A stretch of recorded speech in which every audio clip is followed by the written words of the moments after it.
Alright, your dreams are a powerful tool for increasing self-awareness, for they contain with them the unfiltered truth. Whether it be a dream or a nightmare, they are the keys to understanding your inner self, both your joy and your fears. Commune with Gaia and Great Spirit in the stillness of your slumber. Learn to read and interpret your dreams. Listen to what they tell you. Pay close attention to how they make you feel. Heed what they reveal and learn who you are and who you wish to be. So that tells me right there that y'all have been having some funky dreams, and those funky dreams may have a lot to do with you wanting to stay in a situation where you're by yourself, more independent, just alone.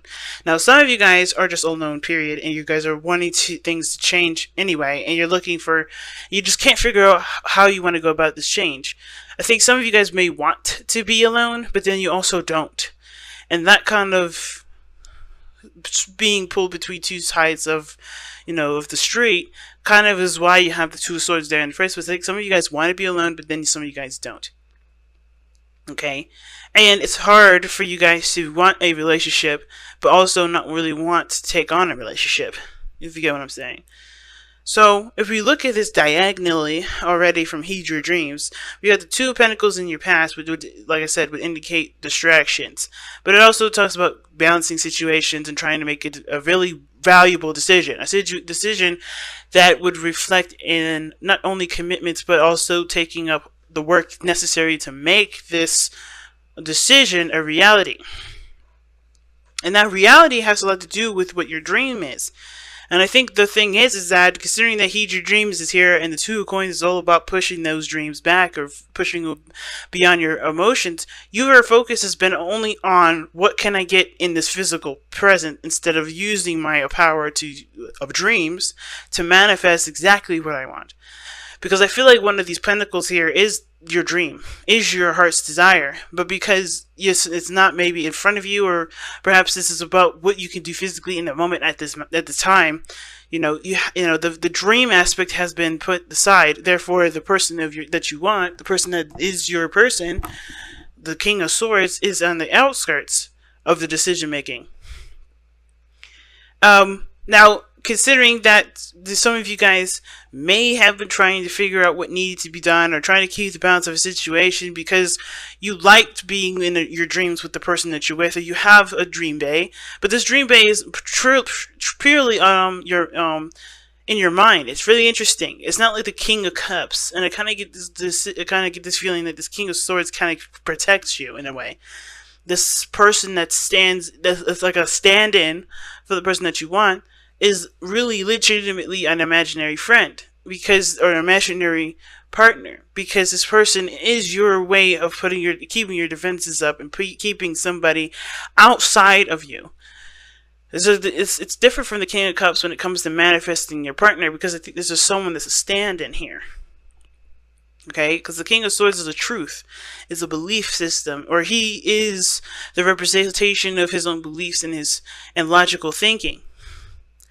And the fact that this is external is that it's mostly because I feel like this is someone, I think this is either someone that's outside of you that's trying to communicate with you, and you don't notice them because you're not, because the person that you want is someone that you may not believe you can have, because your emotions are different than what is physically presented to you. Or, this is someone that you have in your mind at this moment that's feeling like a really weird construct of protection and safety, and is keeping you from wanting anything outside of yourself because it's too much too much work, or it's just, you found balance this way. You found about balance in your life by having somebody in your mind to take that time up, or take the space for a relationship.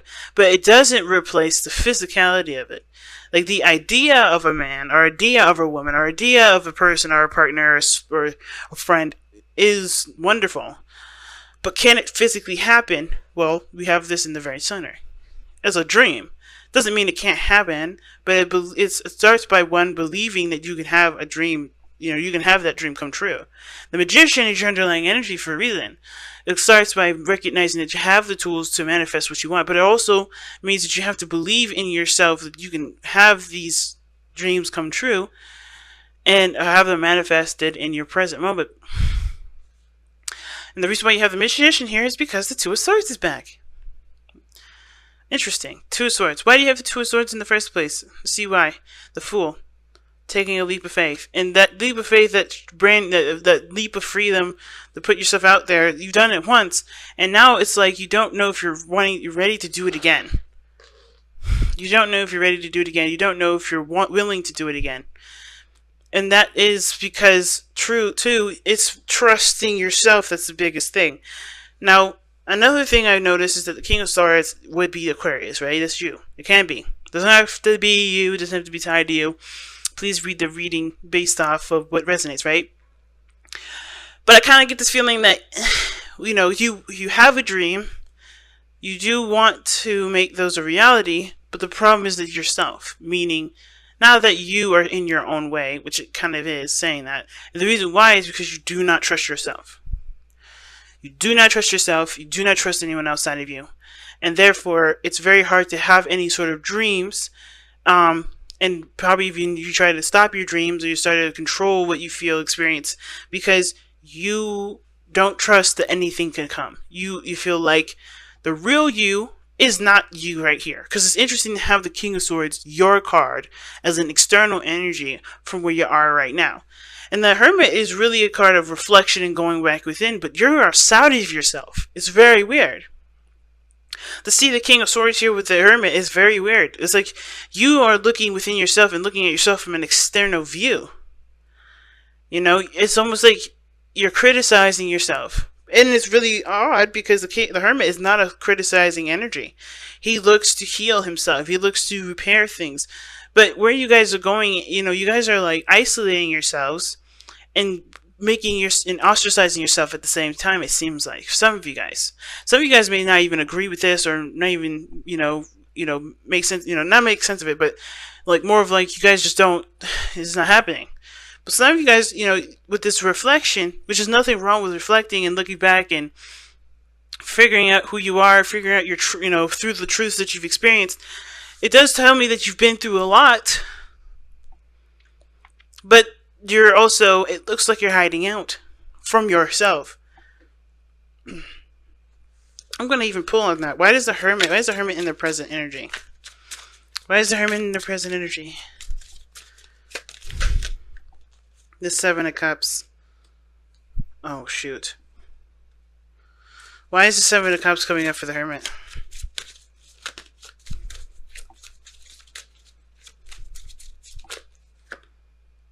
Oh, shoot, okay. Well, the Knight of Pentacles is... Okay, so, like I said, the Hermit, it talks about the reflection and looking within. It can talk about alienating yourself or putting yourself in a situation where you're more isolated than you were before. And I feel like it's the reason why is because of the dreams that you may have. You're trying to understand yourself through the dreams that you're having about your ideal person, about the person that you want to come in to offer, either to offer you something or you want to offer them something. I kind of get this feeling that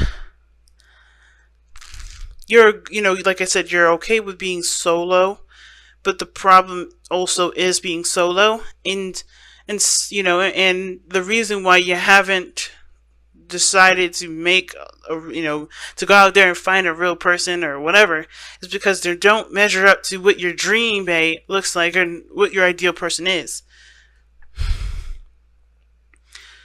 I don't think you're focusing on anything impractical, because the Knight of Pentacles would never focus on anything impractical. But I think the dream of somebody that you have, committed to, maybe the Knight of Pentacles, could be a Virgo, Capricorn, or a Taurus that's come in that's younger.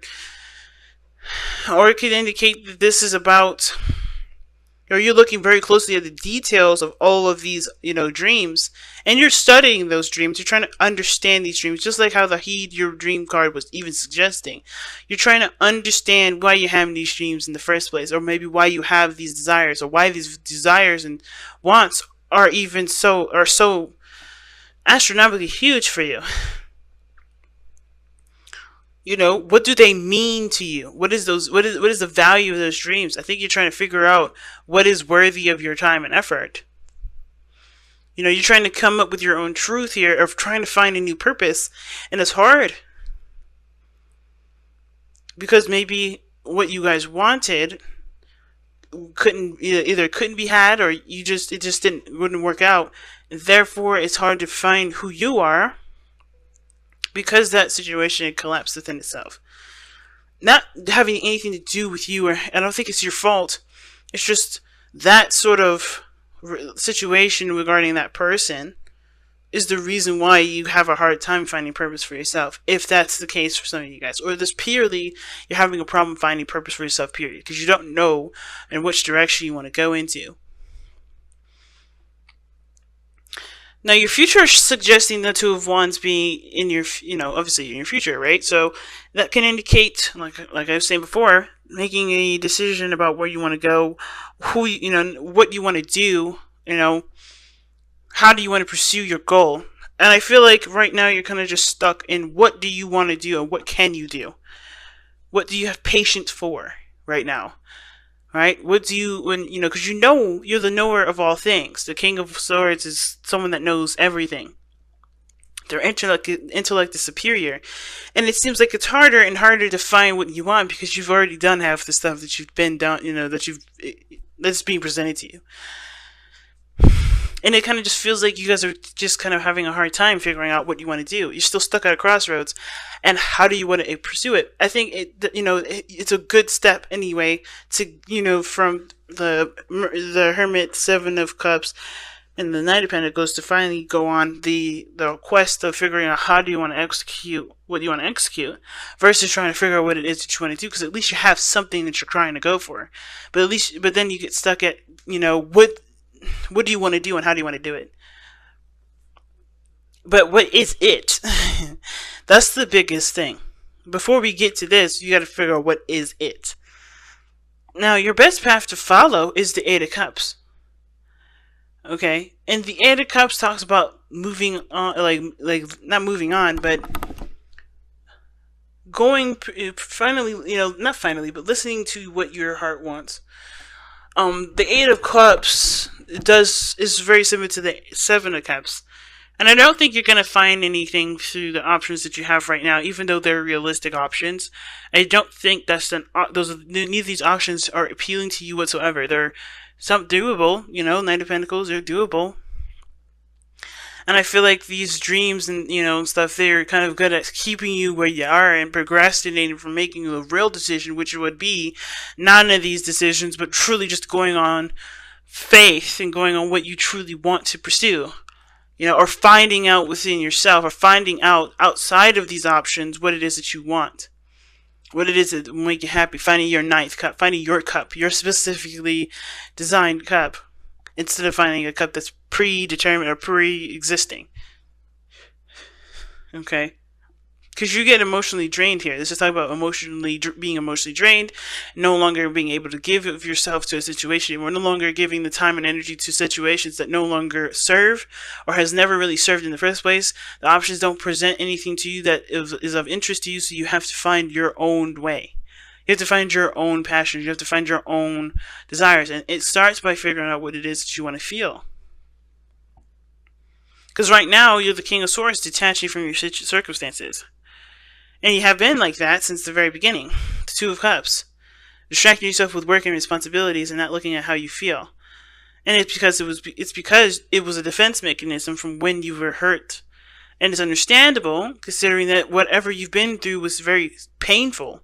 The only way you become the King of Swords is by experience. And that experience can be wonderful, joyous, beautiful, but it also can be severely painful. And I think that's why it was not in your interest to figure out what you felt, because at that time, what you were feeling was what you wanted was the person of your dreams, which is this person that's outside of you, the person that's not in front of you.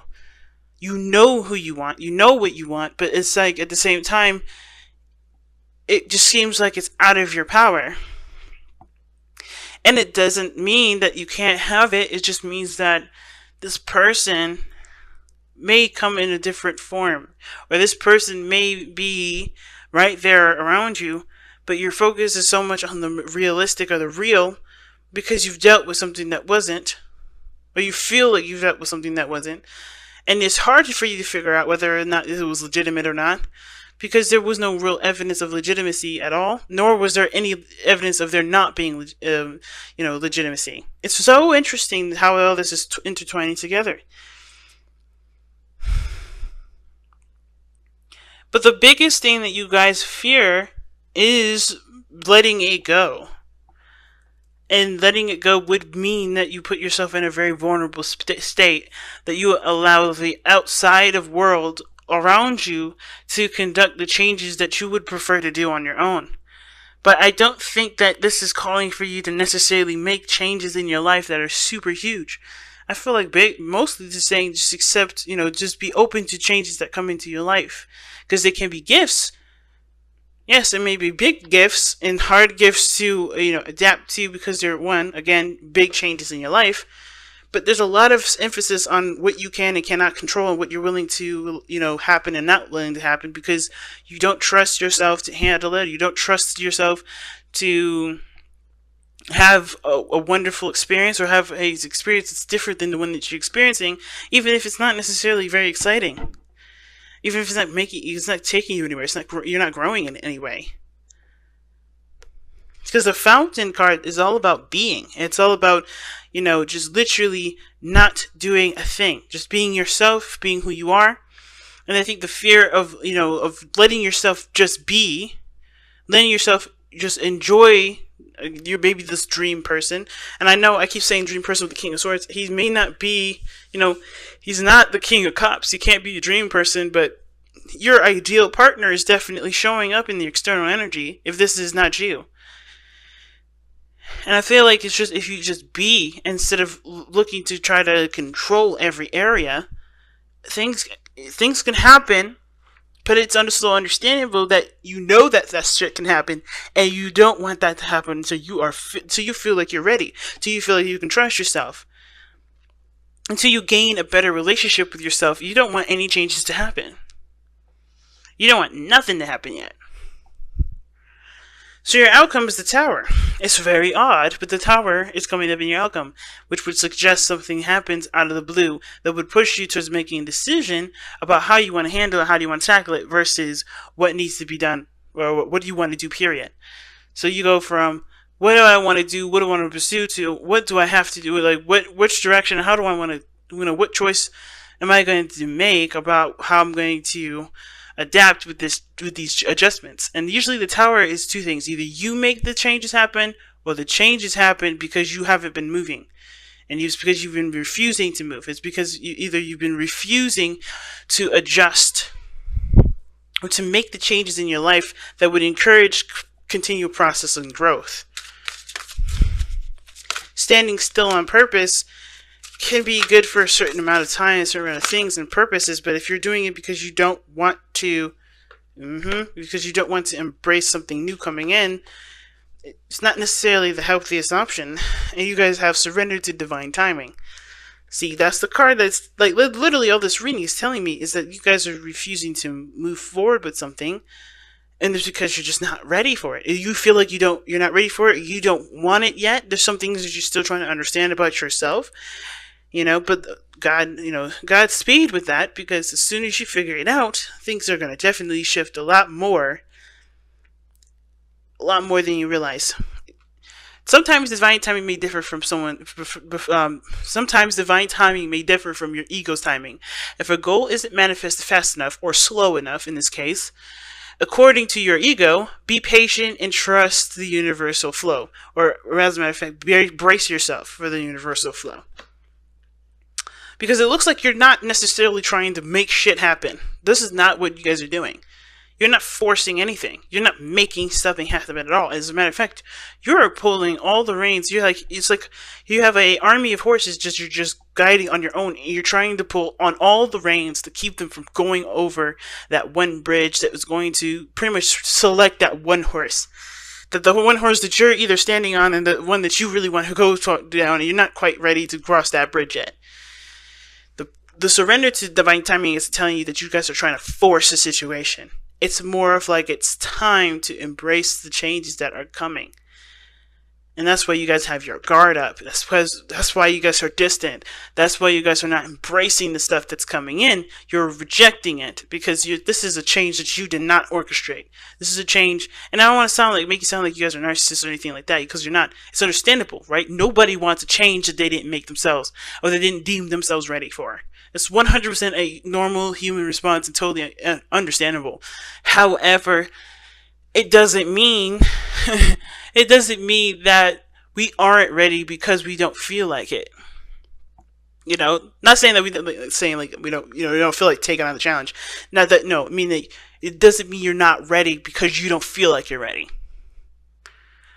You know, and it doesn't mean that you can't overcome the struggles of the past, you know, while you embrace something new or realize maybe the missing piece to what you're looking for is in the changes that are coming in, but you're trying to figure it out now before you have something else come in. And you can always do that on your own, but I feel like the missing key is change.